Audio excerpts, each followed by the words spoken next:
पक्ष का काढावासा वाटतं? पक्ष काढणं काही सोपं आहे का? विषय असा उरतो पक्ष का काढावा वाटला याचं एक तात्कालिक कारण म्हणजे ओबीसी फक्त मतासाठी वापरला जातोय. मग 10-12% मतांची जर एवढी भीती घेऊन ते ओबीसीला इग्नोर करणार असतील तर आमची तर 50% लोकसंख्या. ओबीसी आरक्षणाला धक्का न लावता मराठा समाजाला आरक्षण दिलंय हे तुम्हाला पटत नाही? कसं कधीही यावं माझ्या समोर चर्चा. आम्ही 10-12 उमेदवार आमचे सोडले तर बाकीच्या ठिकाणी पाठिंबा दिला होता ना. पश्चाताप होतो त्याचा. म्हणजे ओबीसीला काहीच म्हणणं नाही. कुणीही या वापरा आणि फेकून द्या. एखाद्या एमएलसी साठी मंत्रीपदासाठी त्यांनी ओबीसीची कायनात अख्खी कायनात पक्षांच्या दावणीला बांधली. कोण येणार तुमच्यासोबत? अख्खा ओबीसी येणार का नाही येणार? आता ओबीसीचं आरक्षण संपलंय. काय म्हणणं आहे नाना पटोलेंचं सांगता मला? एकमेव पक्ष असा आहे महाराष्ट्रातला की तो ओबीसीचं ताट वेगळं राहू द्या म्हणणार. गणित कुठे चुकतंय? गणित ओबीसी म्हणून एकत्र आला नाही. आमच्या संविधानाप्रती एथिक्स मध्ये 1% जरी गडबड झाली राजकारण समाजकारण बनतं. काय आमच्यावर ईडी लावणार आहे, सीबीआय लावणार आहे, काय आम्हाला अटक करणार आहे? टाका आतमध्ये. तुम्ही जरांगीच्या पाठी का लागतं? म्हणजे त्या माणसाच्या बाबतीमध्ये काय वर्तन करतात आणि जरांगी नावाच्या माणसाला असं वेळ करतात. तुमचं पवार कुटुंबावर खूपच प्रेम दिसतंय. महाराष्ट्रामधली सत्ता एका ओबीसीची सत्ता गेली तर दुसऱ्या ओबीसीची सत्ता आली असती. एवढी ताकद आहे. एवढी ताकद. नेतृत्व व्यवस्थित नाही म्हणून ओबीसी असे मागे राहिले. आयोग वगैरे हे टुथलेस आहेत. टुथलेस लोकांनी संपर्क केला. अरे आजी माझी आमदार आहेत, आजी माझी मोठं खूप नावं सांगेन. खूप लोकसभेच्या निवडणुकांमध्ये महाविकास आघाडीला यश मिळाल्यानंतर एक आव्हान होतं महायुतीपुढे विधानसभेचं. विधानसभेची निवडणूक कशी लढवायची असं नियोजन केलं जात होतं आणि प्रचाराची रणधुमाळी सुरू होती. एक पत्रकार म्हणून हे सर्व कव्हर करत होतो. लाडकी बहीण योजना आली, त्यानंतर अनेक जी कामं किंवा मेट्रोची असतील किंवा डेव्हलपमेंटची कामं आहेत ती महायुतीने मांडण्याचा प्रयत्न केला. तरीही यश मिळेल की नाही मिळेल अशी शंका सर्वांना होती. आणि यातच ओबीसी आंदोलन उभं राहिलं. ओबीसी आंदोलन पुढे नेण्यामध्ये लक्ष्मण हाके यांचा मोठा हात होता. अनेकदा असं म्हटलं गेलं म्हणजे निवडणुकांमध्येही आणि नंतरही की महायुतीला लक्ष्मण हाकेच्या सगळ्या टीमने सहकार्य केलं आणि महाविकास आघाडीवर खूप टीका केली. बी टीम असं म्हटलं गेलं लक्ष्मण हाके. लक्ष्मण हाके यांनी आता नवीन पक्षाची घोषणा केलेली आहे. काही दिवसातच त्याचं नावही ते निश्चित करतील. आणि सगळ्यात महत्वाचं की महायुतीला सपोर्ट करणारे लक्ष्मण हाके हे नवा पक्ष का करतात हे सर्व मी जाणून घेणार आहे. माझ्यासोबत लक्ष्मण हाकेजी. पक्ष का काढावासा वाटतं? पक्ष काढणं काही सोपं आहे का? नाही, पक्ष काढणं सोपं जरी नसलं तरी संविधानावर आणि लोकशाहीवर माझा प्रचंड विश्वास आहे. विषय असा उरतो पक्ष का काढावा वाटला याचं एक तात्कालिक कारण सांगतो तुम्हाला. तसं तर खूप मोठी कारणांची मी 1 तास मुलाखत संपणार नाही. पण तात्कालिक कारण असं आहे की आताचं जे पावसाळी अधिवेशन झालं या पावसाळी अधिवेशनामध्ये अर्ध्याहून जास्त लोकसंख्या असलेल्या ओबीसींच्या प्रश्नावर 1 मिनिटाची सुद्धा चर्चा झाली नाही. एक साधी लक्षवेधी आणली गेली नाही. विरोधक ओबीसींच्या आरक्षणावर बोलायला तयार नाही, एज्युकेशनवर बोलायला तयार नाही, महाज्योतीच्या निधीवर बोलायला तयार नाही, पदोन्नतीवर बोलायला तयार नाही, नोकर भरतीवर बोलायला तयार नाही. म्हणजे ओबीसी फक्त मतासाठी वापरला जातोय. हे झालं महाराष्ट्राच्या विधिसभेतलं, कायद्याच्या सभागृहातलं. देशाच्या संसदेमध्ये 48 खासदार महाराष्ट्रामधून निवडून जातात. बहुतांश खासदार जवळजवळ 100% खासदार त्यांना निवडून देण्यामागं वोटर कोण आहे तर ओबीसी. कारण अर्ध्याहून जास्त लोकसंख्या ओबीसींची. म्हणजे विधानसभा कन्सिस्टन्सी असो किंवा लोकसभा काय प्रश्न आहेत? म्हणजे आता आमचे प्रश्न विधानसभेमध्ये काय प्रश्न? विधानसभेमध्ये महाराष्ट्राच्या विधानसभेमध्ये ओबीसीचं आरक्षण संपलंय त्याच्यावर कोण बोलत नाही. ओबीसींच्या जागेवर 2 सप्टेंबरचे GR अन्वये मराठा कुणबींनी सर्टिफिकेट काढून ओबीसीच्या जागा सर्रास मारून टाकलेल्या आहेत. कोणीही बोलायला तयार नाही. हे बेकायदेशीर आहे. म्हणजे एकतर ओबीसीच्या बाजूने बोलायचं नाही ते नाहीच, पण ओबीसीच्या मागण्यांना इग्नोर करायचं. ओबीसीच्या प्रश्नावर बोललो तर मग जरांगेंना काय वाटेल? ही जी काही या महाराष्ट्रामधल्या 288 विधानसभा सदस्यांच्या मनामध्ये भीती आहे. मग 10-12% मतांची जर एवढी भीती घेऊन ते ओबीसीला इग्नोर करणार असतील तर आमची तर 50% लोकसंख्या आहे. मग आम्ही जर एकत्रित झालो, कधी काळी कोणाचा तरी बेस वोटर बनून सोम्या गोम्या गेला की ढवळ्या पोळ्याला मतदान करायचं, ढवळ्या पोळ्या गेला की सोम्या गोम्याला मतदान करायचं. आमचं काय? म्हणून आम्ही ठरवले ओबीसी क्लास म्हणून एकत्र येईल. कारण सगळ्यांचे प्रश्न रिझर्वेशनच्या दायऱ्यामध्ये आम्ही ओबीसी आहोत. 450 जाती आहेत. पण आता मी तुम्हाला थांबवतो. तुम्ही म्हणतात की आरक्षण संपलंय, पण महाराष्ट्राचे मुख्यमंत्री देवेंद्र फडणवीस, छगन भुजबळ हे सगळे म्हणतात की ओबीसी आरक्षणाला धक्का न लावता मराठा समाजाला आरक्षण दिलंय. हे तुम्हाला पटत नाही? कसं कधीही यावं माझ्या समोर चर्चेला. मी अशी उदाहरणं देतो त्यांच्या समोर. साताऱ्याचं जिल्हा परिषद अध्यक्षपद, फलटणचं पंचायत समिती सभापतीपद, दौंडचं नगराध्यक्षपद, कोल्हापूरचं महापौरपद, मी अशी तुम्हाला जुजबी उदाहरणं देतोय. अशी शेकडोनं उदाहरणं आहेत माझ्याकडं की जिथं सामाजिक न्यायाच्या प्रतीक्षेमध्ये असलेल्या मूळ ओबीसीला जिथं संधी मिळायला हवी. एक तर मंत्री महोदय मला भेटले, सर तुम्ही म्हणताय तसं जर सुताराला, लोहाराला, कुंभाराला, कोष्ट्याला, बंजाराला, लमाणाला जर तिकीट दिलं तर तो निवडून येत नाही. आमच्याकडे कुणबी मराठा दाखला घेऊन आलेला माणूस होता. निवडून यायचं असेल, आमची सीट जर वाचवायची असेल तर आम्हाला त्याला तिकीट द्यावं लागलं. म्हणजे आरक्षणाचा मूळ हेतूलाच हे हरताळ पासतायत ना. म्हणजे निवडून येण्याची ज्याची कॅपॅसिटी नाही त्याला तिकीट देणार नाहीत. म्हणजे रिझर्वेशनचा हेतू काय की जे निवडून येऊ शकत नाहीत, जे प्रतिनिधित्व करू शकत नाहीत, ज्यांना मेन स्ट्रीम मध्ये येण्याची आवश्यकता आहे, निर्णय प्रक्रियेमध्ये घेण्याची आवश्यकता आहे, त्या लोकांना परत परत त्याला त्याच्या बाबतीमध्ये दुजाभाव करताय तुम्ही. म्हणजे हे घटना विरोधी कृत्य आहे. आम्ही गप्प बसायचं. मग हे ओबीसीना कळत नाही? ओबीसींना कळतंय, ओबीसींना कळतंय. ओबीसी आजपर्यंत अनेक पक्षांचा बेस वोटर झाला. ओबीसी कधी भाजपचा बेस वोटर झाला, ओबीसी कधी शिवसेनेचा बेस वोटर झाला. भाजप तर म्हणते ओबीसी बेस आमचा पक्ष आहे. ओबीसी बेस, ओबीसी डीएनए नाही भाजपचा, आता राहिला नाही.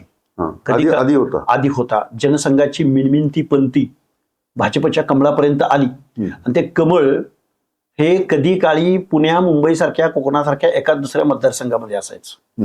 ते वाड्या, वस्त्या, तांड्यावरती डोंगराच्या कुशीला घेऊन जाण्यामध्ये अण्णासाहेब डांगे, नासर फरांदे, फुंडकर, अगदी ही सगळी, गोपीनाथरावजी मुंडे, या माणसांनी भाजप, माधवचा प्रयोग कशासाठी? आता ते त्याचा विसर पडला. मुंडे आणि प्रमोद महाजन यांनी केला होता, प्रश्नच नाही. माधव जो फॅक्टर आहे तो आता अजूनही आहे भाजपसोबत. कारण विधानसभेत भाजपचं सरकार आलंय, म्हणजे एकनाथ शिंदे आणि ही सगळ्या आघाडी. हो, आम्ही पाठिंबा दिला होता. तुम्ही पाठिंबा दिला होता ना. आम्ही 10-12 उमेदवार आमचे सोडले, तर बाकीच्या ठिकाणी पाठिंबा दिला होता ना. पश्चाताप होतो त्याचा, पश्चाताप होतो. प्रश्नच नाही. चूक झाली आमच्या हातून. कारण आमच्या प्रश्नावर बोलणार नसतील, आम्हाला बजेटरी तरतूद होणार नसेल.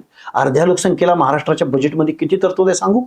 पक्ष काढण्याचं कारण हे आहे, 7 लाख करोडचं बजेट आहे महाराष्ट्राचं. त्या 7 लाख करोड पैकी म्हणजे 100% 0.6%, 1% सुद्धा बजेटरी तरतूद नाही ओबीसींच्या सामाजिक न्याय हक्कांच्या योजनांसाठी, शिक्षणासाठी, काही महामंडळांसाठी. काय चाललंय नक्की? म्हणजे ओबीसीला काहीच म्हणणं नाही. कुणीही या वापरा आणि फेकून द्या. की मराठा समाजाला जास्त झुकतं माप आहे. सारथीच्या बिल्डिंग बघा, सारथीच्या बिल्डिंग बघा, स्वर्गीय अण्णासाहेब पाटील आर्थिक विकास महामंडळाचे कर्ज वाटप बघा, मराठा समाजाच्या नवयुवकांना, बेरोजगार तरुणांना 50 लाखाचा, 35 लाखाचा, 40 लाखाचा पोकलेन, जेसीबी, हायवा ह्या दिल्या जातात. हजारो कोटीचं व्याज शासन भरतं. नाही, पण जरांगे पाटील आंदोलन करतात, मराठा समाजाचे नेते आंदोलन करतात. म्हणजे कुठलाही, म्हणजे एक लहान मुलगा जेव्हा रडत नाही तो आई काय दूध पाजत नाही. आणि हे तर सरकार आहे, यांना वाटताना ते स्वतःहून नाही वाटणार मागणी केली तर. पण ओबीसी का मागत नाही? ओबीसीला गुलामीचा मुर्दूस झालाय. आता जे सगळे आमदार खासदार आहेत ते मुर्दूस झालाय गुलामीचा, सगळ्यांना गुलामीचा. कारण ते त्या पक्षाच्या अजेंड्यावर काम करतायत, काहीतरी वाळल्या तुकड्यावरती ते जगतायत. एखाद्या एमएलसी साठी, मंत्रीपदासाठी त्यांनी ओबीसीची कायनात, अख्खी कायनात पक्षांच्या दावणीला बांधली. आणि हे सगळ्या संघटना आहेत, ओबीसी नेते. ते सांगतोय ना तुम्हाला. ओबीसीच्या नेत्याचा उपयोग कुठे होतो तर सेलच्या प्रमुख पदासाठी. एखाद दुसरं मंत्रिमंडळ, निवडणुका आल्या की पिवळा गमजा गळ्यामध्ये घातला जातो, हा ओबीसीचा नेता. निवडणुका गेल्या, आधे इधर जाओ, आधे उधर जाओ, आधे उधर जाओ. काय चाललंय नक्की? जिसकी तुम्ही पक्ष स्थापन करून हे सगळं आम्ही वाटतं? हो, प्रश्नच नाही. कसं काय? आम्ही आमच्या पैसा साहेब, मी मेंढपाळाचा पोरगा आहे. मला जरूर माहितीये, मी कुठल्या आमदार, खासदार, मंत्र्याचा, मुख्यमंत्र्याचा मुलगा नाही. आमचं ध्येय मुख्यमंत्री पदासाठी, एमएलसी साठी, राज्यसभेसाठी नाही. मी मेंढपाळाचा पोरगा आहे. मला बाबासाहेबांच्या संविधानावर विश्वास आहे. जर या लोकांना जर जागृत केलं, जर आमच्याकडे जी टाळकी आहेत, टाळकी म्हणतोय मी साध्या भाषेत, या लोकांना जरी जागृत केलं तर आम्ही विनिंग पर्यंत जाऊ. आहेत ना आमच्या समोर अनेक उदाहरण आहेत. समाजाला टक्कर देऊ शकता. प्रश्नच नाही. लोकसंख्या बघा ना, 10-12% मराठा समाज आहे. फक्त तो काय आहे की रुलिंग आहे, रुलर आहे, रुलर म्हणजे डिक्टेटरशिप त्यांच्याकडे आहे. आणि तो शेकडो वर्षांचा इतिहास आहे. त्या शेकडो वर्षाच्या इतिहासाला आमचं संविधान आमच्या बरोबर आहे ना. त्यामुळं एक व्यक्ती, एक मूल्य, एक मत. मग मताला जर लाख मोलाचा अधिकार दिला असेल तर त्या लाख मोलाच्या अधिकाराचा, आमच्या हक्क अधिकाराच्या संरक्षणासाठी आणि राजसत्तेमध्ये जाण्यासाठी जर लक्ष्मण हाके जर बात ठेवत असेल, चुकीचं काय त्यामध्ये? कोण येणार तुमच्यासोबत? अख्खा ओबीसी येणार का? नाही येणार. ते लक्ष्मण हाकेच राहतील. मेंढपाळाचा पोरगा आहे, ओबीसी साठी भांडतोय. कुणाला मुख्यमंत्री पदासाठी राजकारण करायचं असेल, पण लक्ष्मण हाके सुद्धा काहीतरी मागण्यासाठी हे सगळं मागतोय ना. मी मागतोय ना, आमच्या लोकसंख्येच्या प्रमाणात बजेट द्या आम्हाला. मी मागतोय ना, अर्धी तिकीट आम्हाला द्या. मागतोय ना, ज्याला सत्तेवर मुख्यमंत्री व्हायचंय, ज्या पक्षाला सत्ता आणायचंय. काँग्रेसचं उदाहरण देतो. काँग्रेसला महाराष्ट्राच्या सत्तेत यायचंय, ओबीसीच्या मुख्यमंत्री पदासाठी जाहीर करा. चला, आम्हाला कशाला?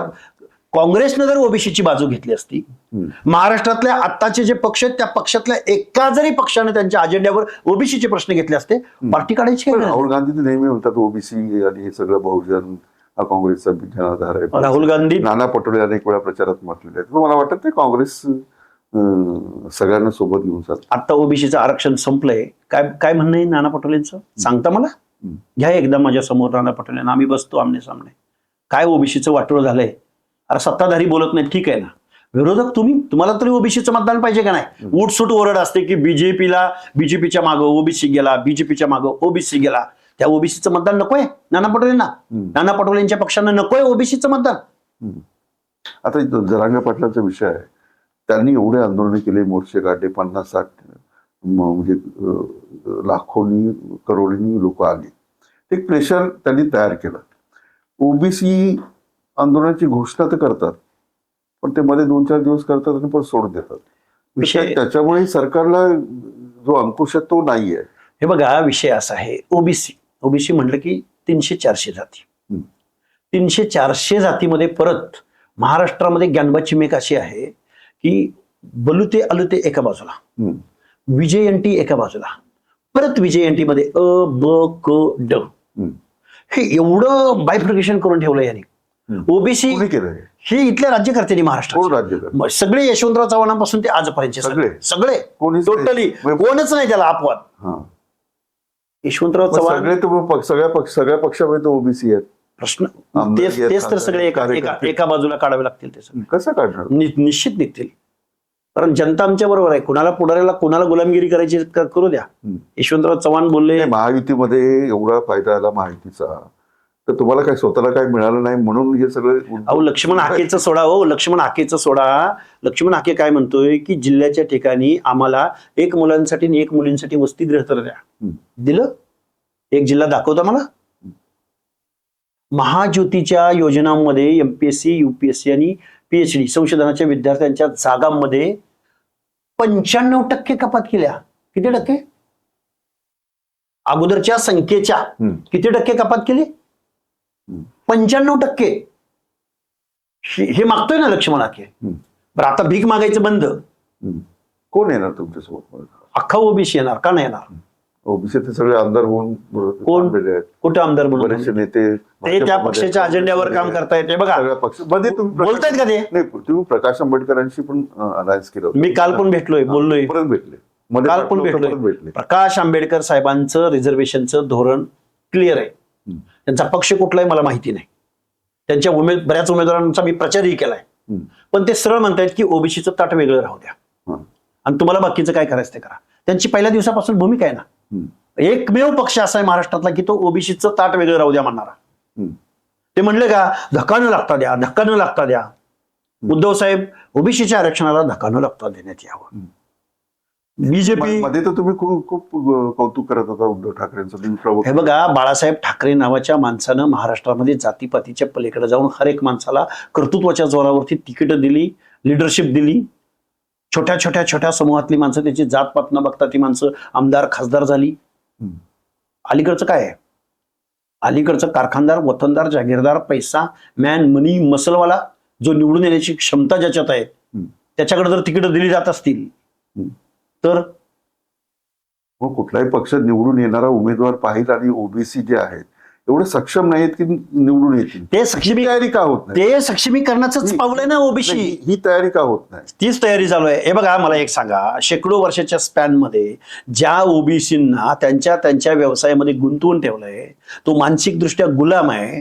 नाभिक कसा काय रस्त्यावर उतरेल, कशी पक्षाची घोषणा करेल, कसं गावातलं पॅनल बनवेल, तो नाभिक आहे ना जन्मानं. त्याच्या व्यवसायावरनं त्याला हीन लेखलंय ना, सुतार तुझं काय रे गावामध्ये. कारण त्याला जातीच्या बाहेर जाऊच दिलं नाही. धनगर, मेंढपाळ, तुझं काय रे, तुझी संख्या आहे मोठी, पण तुझ्याकडे कोण उमेदवार आहे. आम्ही तिकीट मागितली धनगर समाजाला, अरे आमचं 80,000 मतदान आहे, 90,000 मतदान आहे, 1 लाख मतदान आहे, मग माणूस सुचवा, पैसे आहेत का तुमच्याकडं. हे काय चाललंय, थेट बोलतात. अरे देशाच्या कुणाकडे तिकीट मागितलं? काँग्रेसकडे मागितली, शिवसेनेकडे मागितली, भाजपकडे मागितली, राष्ट्रवादीकडे मागितली. बारामती मतदारसंघात किती आहेत माहितीये धनगर? एका विधानसभेमध्ये 95,000 धनगर आहे. लोकसभेमध्ये 4.5 लाख धनगर आहे बारामती लोकसभा मतदारसंघ. कधी द्यावंसं वाटलंय ना?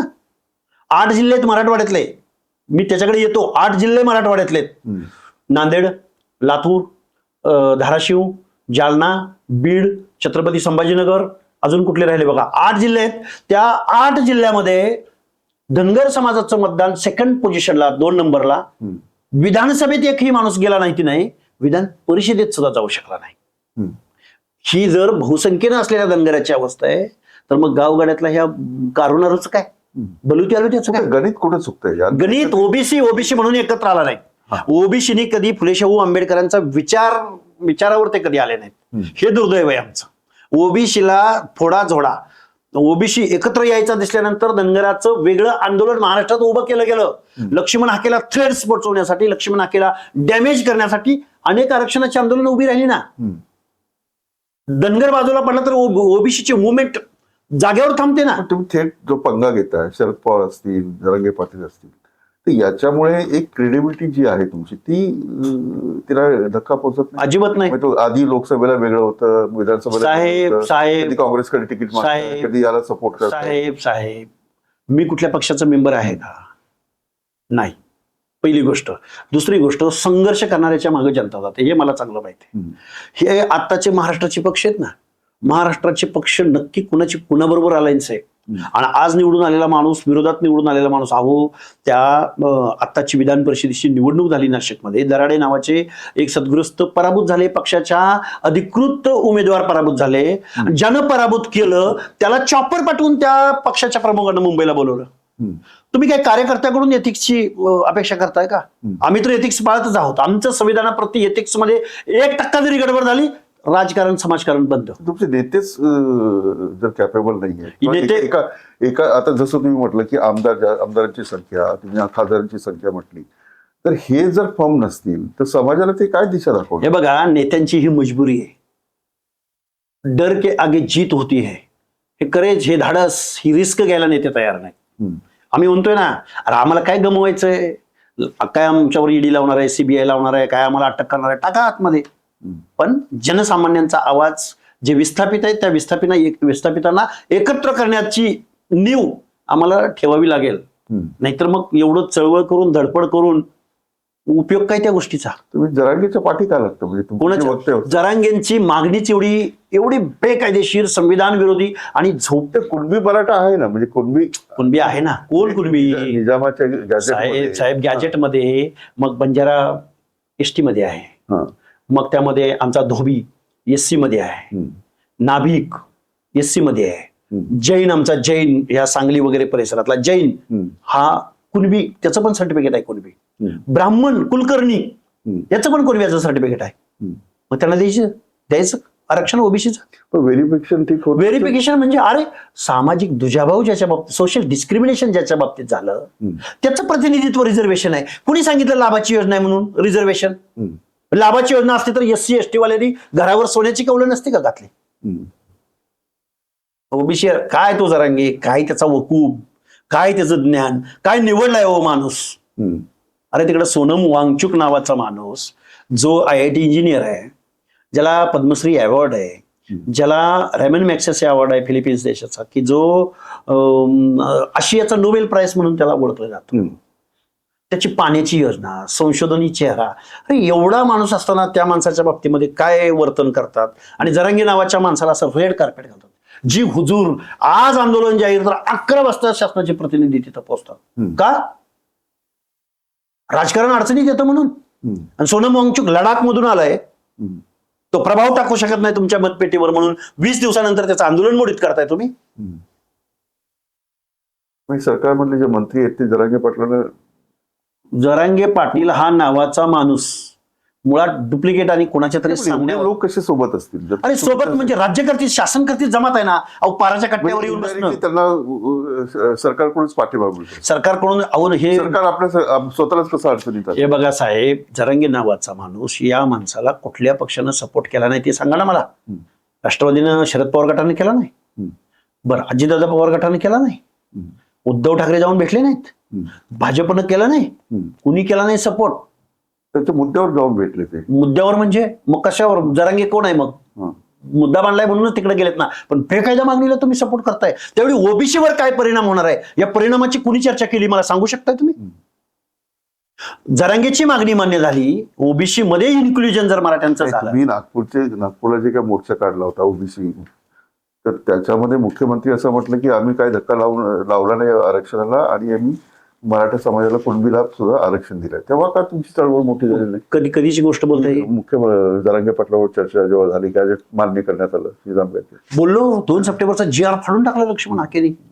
इतर ओबीसी का पाडत नाही? अहो इतर ओबीसी तेच सांगतोय तुम्हाला, पक्षाच्या अजेंड्यावर काम करणारे. आता एक हे बघा, महाराष्ट्रामध्ये अनेक पक्ष आहेत. भाजपचा ओबीसी सेल प्रमुख आहे, राष्ट्रवादीचा ओबीसी सेल प्रमुख आहे, काँग्रेसचा ओबीसी सेल प्रमुख आहे, आता एकनाथ शिंदेनी पण ओबीसी सेल टाकलाय. ही माणसं कधी बोललेली ऐकलं तुम्ही? कशासाठी आहेत ती माणसं? की ओबीसीचा मतदार, ओबीसी घटक आपल्यापासून दूर जाऊ नये. बोलली कधी आरक्षणाच्या या प्रश्नावर? बोलली? कोण बोलला असेल तर मला नाव सांगा. बरं जाऊ द्या, भाजपचा ओबीसी सेलचा प्रमुख कोण आहे माहिती आहे का? माहिती महाराष्ट्राला? त्यांचे मंत्री सुद्धा ओबीसीचे आहेत. तेच सांगतोय, बावनकुळे जरी असले, अजून कोण असले तर आज मी काय बावनकुळे पण बोलत नाही. मी काय म्हणतोय लक्ष्मण, बावनकुळे पण बोलत नाहीत ओबीसी. मी काय म्हणतोय, नेहमी ओबीसीला म्हणजे ओबीसीचं गुणगान गात असतात. ते प्रदेशाध्यक्ष असताना त्यांनी महाराष्ट्रभर दौरा केला होता. आमचं म्हणणं एकच आहे, आज रोजी ओबीसीचं आरक्षण लक्ष्मण हाके म्हणतोय संपलंय. आणि जो कोणी म्हणतोय की या निर्णयामुळं ओबीसीच्या आरक्षणाला धक्का लागला नाही, त्यांनी माझ्या समोर यावं. तुम्ही जंतर मंतरला जाण्याच्या आधी मनोज जरांगे पाटील पोहोचले. मनोज जरांगेंना शुभेच्छा आहेत, पण लक्ष्मण हाके पोहोचणार ना. तिथे काय करणार जाऊन? पाठिंबा देणार विद्यार्थ्यांच्या आंदोलनाला. कारण या देशभरामध्ये लोकशाही वाचवण्याचं काम, लाट्याकाट्या खाण्याचं काम विद्यार्थी करतोय. जे विरोधकाला जमलं नाही, जिथं विरोधक शेपूट घालून बसलेत, 20 दिवसानंतर विरोधकांना जाग आली की आपण तिथं गेलं पाहिजे. ज्यावेळी लाट्याखाट्या विद्यार्थ्यांनी खाल्ल्या, लोकशाहीच्या संवर्धनासाठी विद्यार्थी पुढे येतोय, जेनजी पुढे येतोय. 2000 सालानंतर जन्म घेतलेले विद्यार्थी पुढे येत असतील तर त्यांना सपोर्ट करणं हे माझं काम आहे. माझं जरी ओबीसीचं आंदोलन असलं तरी अगोदर लोकशाही वाचली पाहिजे, देश वाचला पाहिजे. जगभरामधले 70% देश आज या भारतामधल्या आंदोलनाकडे पाहतायत. माझी जिम्मेदारी आहे की महाराष्ट्रामध्ये हे आंदोलन, महाराष्ट्रामधून त्यांना फिडिंग भेटलं नाही, सपोर्ट भेटला नाही असा मेसेज नाही गेला पाहिजे. महाराष्ट्र सुद्धा तेवढ्याच ताकदीनं या विद्यार्थ्यांच्या आंदोलनामागे उभा आहे हे मी सांगायला दिले. एक महत्वाचं आहे, म्हणजे आता नारायण राणे यांनी सुद्धा पक्ष काढला, राज ठाकरेंनी सुद्धा पक्ष काढला होता. म्हणजे राज ठाकरेंची आता जी परिस्थिती आहे किंवा नारायण राणे तर पक्ष तो बाजूलाच ठेवला, असे अनेक पक्ष निघाले. हो, पक्ष काढताना तो पक्ष उभा राहील अशी काय आराखडा आहे तुम्हाला? हे बघा, नारायण राणेंनी पक्ष काढला होता, फेल झाला. राज ठाकरेंनी पण फेल्युअरच असं समजतो मी आज रोजी. कारण ठाकरे ब्रँड एवढा मोठा होता, ते फेल्युअर झालेले आहेत. यशस्वी चित्रपटाचा नायक फेमस आहे पण चित्रपट चालला नाही. हे तर आहेतच महाराष्ट्रात. पण तिकडं मला विजय थलपती दिसतो, तिकडं महामानव काशीरामजी दिसतात, आहेत ना सकारात्मक पॉझिटिव्ह एनर्जी घेणार आहे. हे बघा, मला एकच कळतंय, मी साध्या सामान्य कुटुंबातला मुलगा आहे. माझ्याकडं पैसा नसेल, मॅन मनी मसल नसेल, पण माझ्याकडं लोकशाहीमध्ये सगळ्यात आवश्यक असणारा घटक आहे, जो पोल आहे, जो मतदार आहे, तो माझ्याकडे आहे. आणि आत्ताच्या जमान्यामध्ये डिजिटल मतपेटीमध्ये तर दुसरीकडे जातो तुमच्याकडे, त्याच्या ते बघावं लागेल. जर मतपेटीतनं जर टेक्निकल प्रॉब्लेम असेल तर टेक्निकल प्रॉब्लेमवर आंदोलन उभं करावं लागेल. पण निश्चित आम्ही थांबणार नाही आहोत. तुमचं पवार कुटुंबावर खूपच प्रेम दिसतंय. पवार कुटुंबियावर माझं प्रेम असं आहे, त्यांनी राजकारण करतात, राजकारणात युद्धात आणि प्रेमात सगळं करावं लागतं, जोडतोड करावं लागते, गोळाबिटीस करावी लागते. जसं फडणवीस मुख्यमंत्री करतायत, जसं एकनाथ शिंदे करतायत, जसं एनडीएचं सरकार करतंय, म्हणजे युपीएच्या सरकारमध्ये अनेक पक्ष होते, ते एकदम असा टोकाचा राग काय म्हणजे हे बघा निवडणूक काय झालं का लक्ष्मण हाके बारामतीत हजर. यस, ती फर्टाईल लँड आहे ना, उपजाऊ जमीन आहे म्हणून मी तिथं जातोय.